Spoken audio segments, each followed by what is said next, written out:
My name is Beth Bracco, and welcome to In Focus, a program brought to you by Ulster County Community College here in Stone Ridge. My guest today is Professor Bob Steuding, a professor of English and philosophy here at UTRC. He currently has a book in progress called Last of the Handmade Dams, A History of the Ashokan Reservoir. And welcome to the show, Professor Steuding. Thank you. And I'd like to get off in saying, the Ashokan Reservoir is a very interesting subject to all of us, I'm sure. How was it first conceived? Who brought up the idea down in New York City? Well, I'll tell you, the drought that we're having now is nothing new to Ulster County, and the concern that the city is expressing now about the lack of water, or the amount of water that they have, is also nothing new. Back as far as the 17th century, when they dug the first wells, they were concerned about the lack of water, and very early on they were searching around north of the city and even ultimately west of the city to find another source of water. So this is part of something that New York has been involved in ever since the first days of settlement there. So in fact, the mayor and the legislatures got together? At the turn of the century, as far as the Ashokan Reservoir, or the Catskill water system, at the turn of the century, it became pretty evident that with the amount of people coming into the country, with immigration increasing the way it was, they just would not have enough water. And so actually associations within Brooklyn and New York City itself did some studies, and they found that they would need the water and they would have to go to various areas. And they did look to Westchester County initially to see if they could build a reservoir there. There was already a small reservoir there. And they looked to Westchester County, and that part of the country was not interested in that prospect at all. So they lobbied in Albany, and it was not possible for the city to find the water there. So they started looking elsewhere. They were thinking about the Great Lakes, and they were thinking about taking water from the river itself, the Hudson River.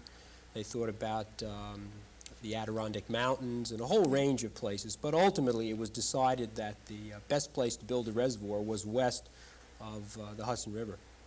And so that's to some extent how we got it there. Okay. Who was the conceiver, the mayor?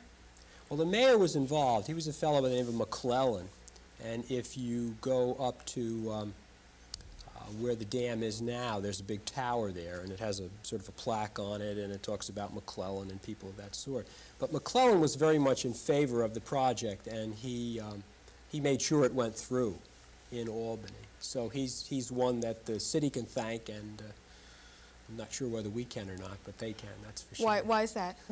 Well, there's still some consternation about the reservoir being here, that the city of New York took the best land. I remember talking to an old fellow once, and he said that what the city of New York did was, he said they took the best land and they just sort of left us the rim. And to a great extent, that's what's happened. Where the water is was the best farmland, and that's where all the villages were. But the rim now, where, of course, the roads are and the villages are now, is what was left over. So and there's still some bad feeling. And the villages were? There was a great many of them. There were more than 10 villages. Some of the bigger villages were West Hurley and West Shokan and Broadhead and Boyceville, and there was a whole range of them, Glenford and so on. Some names we can recognize still now. The towns we know now, but of course they just simply moved up to the edge of the reservoir. Glenford, Old West Hurley, Old Olive Bridge, whatever, they were down where the water is now. So the surveyors came up from New York City, and they found exactly where they wanted the reservoir. It was planned quite a bit ahead of time.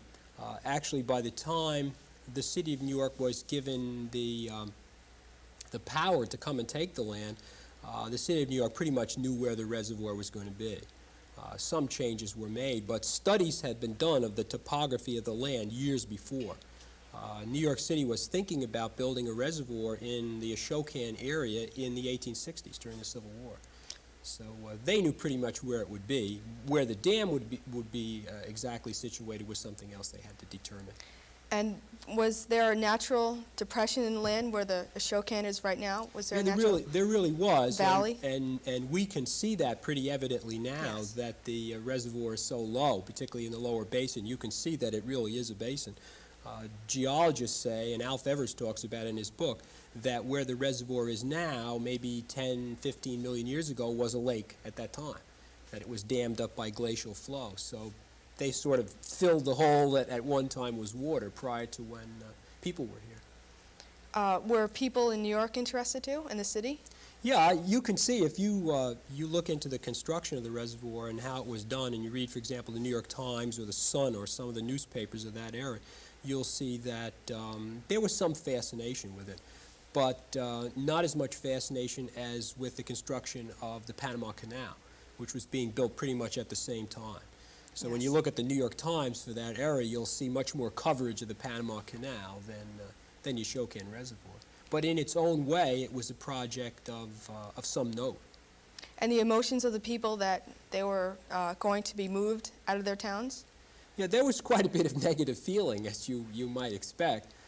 It's interesting in doing the research for the book, which is coming out soon. The book has been finished and it's being typeset now. It was interesting in talking to some of the people, when I spoke with the old people who remembered the building of the reservoir, a number of them said they didn't mind. They were even glad when the city came because their farms were not very productive, and they felt that any sort of compensation enabled them to move away and start life again. But I think by and large, most people felt very negatively. They thought that their land was being taken away with them, from them without due course, and that was in case what happened. Well, that's pretty fascinating. So everybody was all set to go, huh? Well, in the sense that by the time they began to build the dam and the reservoir in the second decade of the 20th century, people pretty much knew they had to leave. Everybody didn't leave right away, though. Some people sold their property to the city of New York or to speculators or whatever, and then they rented their property so that they were living in their own homes but paying rent. And then when the final call came in the summer of 1913 for everybody to move, so-called exodus, then they knew they had to go. But some people hung on right till the end, even with blasting going on next door. I talked to a woman who remembers, her maiden name was Lord, and she remembers the blasting and the clearing going on and the debris coming down through the roof of the house. Her father refused to move because he had a large family and he had bought a schoolhouse. And that was like large enough to house everybody, and he said, the money I'm going to get is not going to enable me to house my family in the future. So he hung on until the very end, and many people did. Many people did. Yeah. And I think we'll come back with the people and how they were removed from the Ashokan Reservoir after this commercial announcement.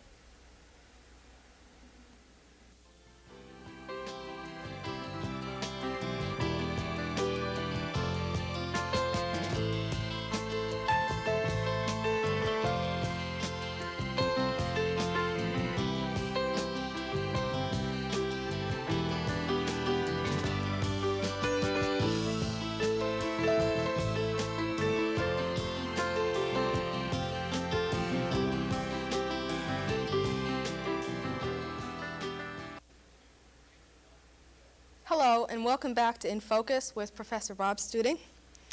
And I was curious in knowing how the people were removed from the Ashokan Reservoir. Is there any particular, order that they followed? Well, probably more interesting than how the people themselves left, we mentioned that a minute ago, was how the bodies were taken out. People are interested in that, the cemeteries and the exhumation of the bodies. And, we were talking a little bit earlier about that and what that was like, and that seems to be one of the aspects of the movement that's quite fascinating. Some 2,500 bodies were moved. That's more. That's a lot of bodies. It is, and it's more bodies than actual living people who left, which was a bit less than that. But the exhumation process was sort of an interesting one, and one that a fellow I talked to, who's now dead, said it was the most interesting and gruesome thing that he'd ever done. And he talks about how the people who did the exhumation very often were under the influence of alcohol. I suppose you... To get through the experience. You need a few drinks to do this sort of thing. And he said that, you know, they would go down and they would try to find out where the bodies were by looking at the sort of declivities in the ground and that sort of thing. And very often the bodies would be exhumed and they would be like mummies. He said they would be all swiveled up. That's the way he expressed it. They did have trouble finding all of the bodies that were listed in terms of the cemeteries, and it's thought that some 100 bodies are still below the waters of the reservoir. But right now they are decomposed enough, so, you know. I don't think New York City will mind. I don't think it affects the taste of the water or anything like that. But the city of New York did give $15 per body to have it moved and $3 for the headstone. So that would be about $18, which doesn't seem like very much money now. And it really wasn't very much money then either. There were some cases where people contested that and they did get more. But by and large, that's the amount that was given to move them. And there were a number of bodies that they had no relatives or no descendants. They didn't know where to send them. And those bodies went to graves of the unknown, which are different areas. There's one in West Shokan near the reservoir. There's one in Woodstock. And you can go there and see the little headstones, and they sort of have a number and a letter on them that says where they came from. But nobody really knows who they were or who their descendants are or anything. Did the people who contested the bodies being removed, were they of any religious faith? Or well, as far as I could find, there were really only a few people who were angry about it. And one person in particular was angry because he thought the city of New York was ghoulish. And he said this wasn't, you shouldn't do this, and this was wrong. I don't believe it was on religious more of morals grounds. than religion. Yeah, things of that sort. But he felt, too, that the bodies were not treated properly and reverently, and they probably were not, a great many of them. It's hard to say. But I think really probably the only real irreverence was maybe chipmunks or woodchucks. Apparently the woodchucks got into graves. And this is sort of an unhappy, ghoulish sort of a subject. And how long did this take for the removal of the bodies? A couple of years. The bodies were moved while they were building the dam itself. I think about 1909 till around 1911 or 12 or so. Then they cleared the site of the reservoir. That is, they cut the trees down and the brush and, you know, burned all the houses, moved houses and things of that sort. This was all going on while they were building the dam and the dikes. It was done by other contractors, not by the same contractor. And what buildings was the town consisted of? There were quite a few buildings. In the Wiedner book, he mentions something like 500 or more buildings just within the West Shokan area. So there were, you know, barns and houses and outbuildings and things of that sort. And shops and... shops, harness shops and grocery stores and, you know, general stores, churches. Some of the buildings are still around. If you go, for example, to Glenford, you can see the Glenford Church that was moved, you know. That is substantially the building that was moved out. There's an interesting story associated with that. There's McGrath's, used to be McGrath's store in Phoenicia, right on the main street there. Yeah. It's something else now. That was moved too, and on Route 28 in Shokan there are a number of buildings that were moved. Some even in Kingston were moved that far. But by and large the buildings were torn down, the lumber sold, or they were burned. And how did these houses being removed? By horse and wagon? Well, the Glenford Church, for example, was moved from Shokan really to Glenford now. It's a Methodist Episcopal or some sort of combination like that, and that was moved apparently by a man by the name of Crispell, which is an old country name, and there's still a lot of Crispells in the area. And he moved it apparently with oxen, probably on rollers or with wagons or whatever. Sort of interesting how they could do things with. A team of sort horses. Of, yes. you know, more simple machinery or whatever with a team of horses. And then the people started moving out. And how much did the New York City charge the people for moving? You mean how much did they give them for their property? Yeah. Good way to say it. When New York looked at the land and they said, my golly, this reservoir is going to be nearly 13 square miles. I think it's 12.8 or 9 square miles. Some 950 parcels of land, you know, in about 19 sections when it was surveyed all over the country. When they looked at that, they said, that's a lot of property, thousands and thousands of acres. How much can we afford to pay for it? And the city of New York initially estimated between $300 and $400 an acre, closer to about $330 or $340, something like that an acre. But in fact, when they paid everybody, everybody didn't, of course, get that. That was just sort of across the board. So that it's really hard to say what the average farmer got. Some people, if they got a good lawyer, like there was a lawyer by the name of A.T. Clearwater, and Clearwater was very prominent in Kingston at that time. He was the head of the Republican Party, and he was a judge. And he defended a lot of people. He pleaded the case of a lot of property owners. And apparently, if you look at the records, the people that he helped, or the people that he defended, or whose cases he pleaded, they did relatively well. The people who had some other lawyers, they didn't do quite as well. It depended, too, on the commission that you brought your case before. There were a number of different commissions, so you might have gotten a good, easy one, and they would give you a good settlement, and I might have gotten another one that was a little bit more hard and conservative and might not. But the biggest settlement, this is probably what you want to know, the biggest settlement that was given for anybody except for the railroad made the most money. They made over $2 million for moving that 13 miles of track. But as far as a private citizen, the biggest settlement was about $100,000, a little bit less than that. That was contested, and ultimately the fellow got about $10,000 or $15,000 less. But about $100,000 was the top line. Some people got as little as $25. Some people got nothing, you know, if the property wasn't in their own name or something like that.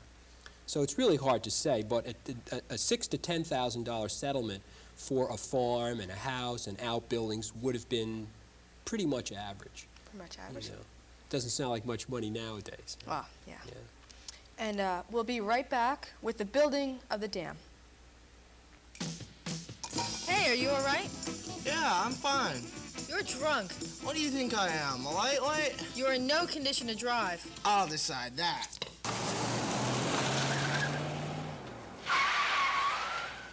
If you're going to drink, don't drive. If you're going to drive, don't drink. Friends don't let friends drive drunk.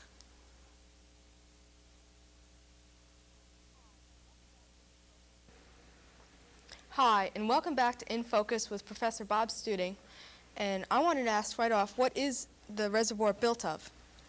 The dam and the building of the dam is probably one of the most interesting parts of the story, really.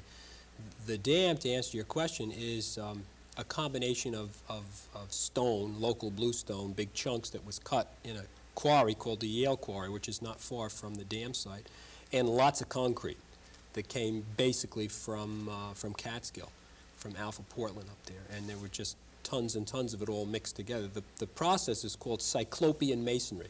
In other words, it has little chunks in it. Yeah.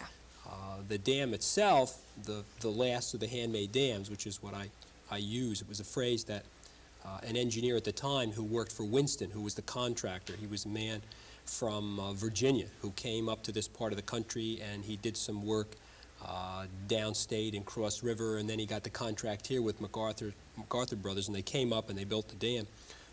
Winston had a fellow that worked for him, an engineer, and the engineer said, you know, you're building the last of the handmade dams. In fact, it really was.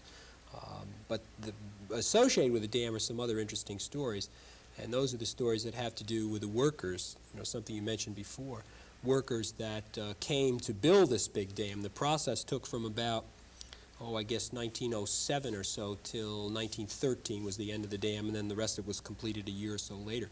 So maybe it was about 7 years, something like that it took to build it. They brought people from all over the country, from some 30, 40 states, and from Europe and whatever. The average worker that worked on the dam made between about $1 and $2 a day, which again doesn't seem like much money, but in those days it wasn't too bad, you know, considering the economy and things of that sort. The average worker that worked there, or the predominant group that worked there, were Italians. And that was something that was of interest too. I think about 64% of the foreign laborers were Italian. And many of them stayed on around the reservoir, and of course are noted families now in the Kingston area. And which part did they work on? Well, by and large, Italians, Austrians, there were a great many Austrians, Poles, Lithuanians, people of that sort. They worked on the actual construction of the dam. They did a lot of the digging out to get down, mucking sort of was called, to get down to the bedrock, and they did a lot of the stonework and the masonry and things of that sort. And anybody else in predomination? Well, mainly I would say Italians and Austrians. They were the dominant group, but there were Poles and Lithuanians and a couple of Yes, you said. Irishmen and All right. a whole range of people. Okay. Englishmen. I think there was one Greek supposedly that worked on the reservoir. Did anybody Whatever. from who lived there before work? Yeah, a lot of local people worked there. It was a great way to supplement your farm income because at that time the town of Olive, which is basically where the reservoir is, the town of Olive in Ulster County, at that time probably 75–80% of the people were basically farmers.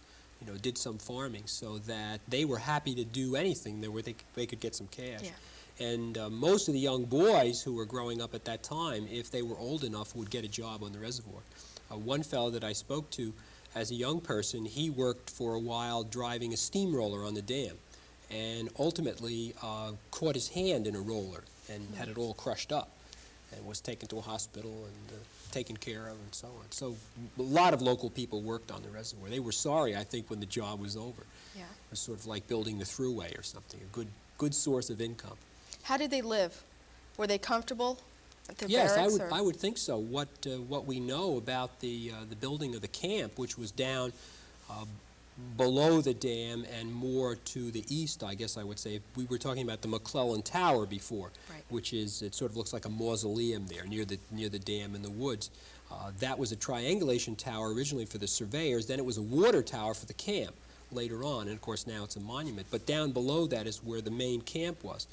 And the camp was quite palatial to some extent. It had barracks and it had a commissary that sold goods from all over the country, and it had a fire department and a post office and public halls and houses, and it was probably in its day the best equipped town in that area. Yeah. It had a sewerage system and garbage pickup and lights, and running water, and that was more than most of the farms had at that time. So it was pretty clean and efficient, well run, had its own police force. So everybody sort of stayed out of trouble. Well, there was trouble. Apparently, on the reservoir property itself, by law, you were not allowed to have alcohol, and so supposedly there wasn't any. But circling the camp, there were a lot of bars that grew up. The road that goes from where the camp is, where the dam is now, to here, to Stone Ridge, I was told had over 14 bars. Wow. So there was a lot of drinking and a lot of fighting and so on. But I think in contrast to further on down the aqueduct is what, as you know, takes the water from up here and brings it to New York City. It's some 100 miles long. And that aqueduct was being constructed by a series of different contractors over a much longer period of time than the reservoir. It took longer to finish it. And apparently there was much more violence and much more fighting because the conditions on the aqueduct were not necessarily as good as they were at the dam.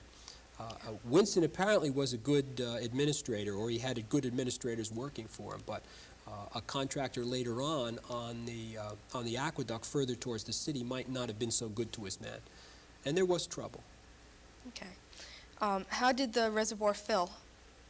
That's an interesting story. The reservoir filled a lot faster than people thought. The reservoir was, or the dam actually, of the upper basin, the dam was closed in September of 1913. And at first, it was sort of like now, it was a drought. It had been a drought all that summer. And at first, it didn't look like the upper basin was going to fill at all. And people started to make fun of the engineers in the city of New York. They said, maybe it has a leak. We better go to Sears and Roebuck and buy some water. And, they said things like that. Yeah. But then we had a series, or this part of the country had a series of big rains, the way we do in late October and November. And within a month or so, that thing was full right up the upper basin. It filled very fast as soon as it rained. As a matter of fact, it filled so fast that they weren't prepared to deal with the water when it spilled over into Brown Station. And so it washed out roads and knocked over rail lines and knocked over the railroad bridge that Winston had. And so they were sort of surprised it filled faster. And you'll see this fall, if we get the rains we usually do, we're concerned about the reservoir being so low. It'll fill a lot faster than you think. Yeah. It's amazing how much water pours out of the Catskill Mountains. The city of New York knew that this was a good place, that there's a lot of rainfall here and a lot of streams and just the right sort of basin to collect them. So it did fill up pretty fast. So to visualize this, all the workers removed all the trees right? And the soil, Right. the top They top didn't soil? take the soil. They had a fellow, I can't remember his name for the life of me. Might have been Berkey, but I think not. I think Berkey did the survey for the dam. But anyway, an individual came here, and he tested the soil, and they found out that, as we know, anybody that gardens in Ulster County, the soil was much more clay-like than they had thought. In other words, much more stable. Yeah. So that it really was not necessary to remove any of the topsoil.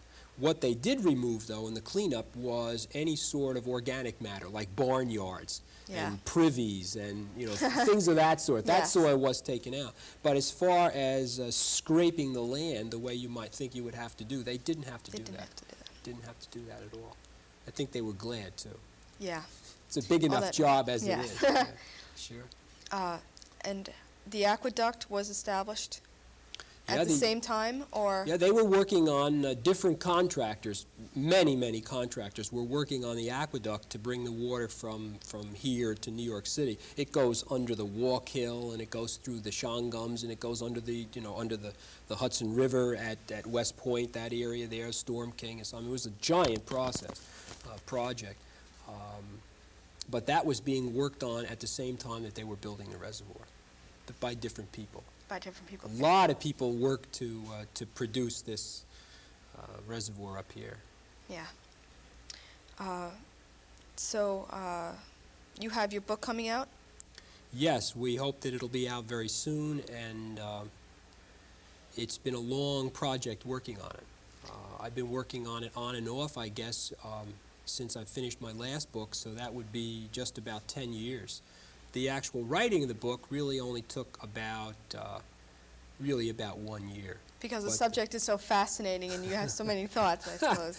No, I think it probably was just, I had researched it so long and lectured on it so much and seen so many photographs that I think my system wanted to get rid of it. Yeah. And get it out on paper and have people read it and forget about it.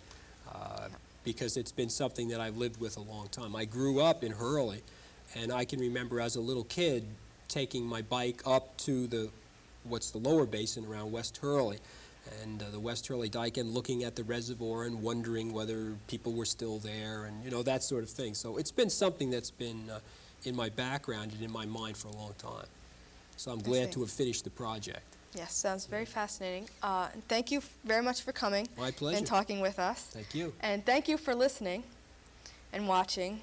And we hope you continue to watch In Focus, our programs from UTRIC.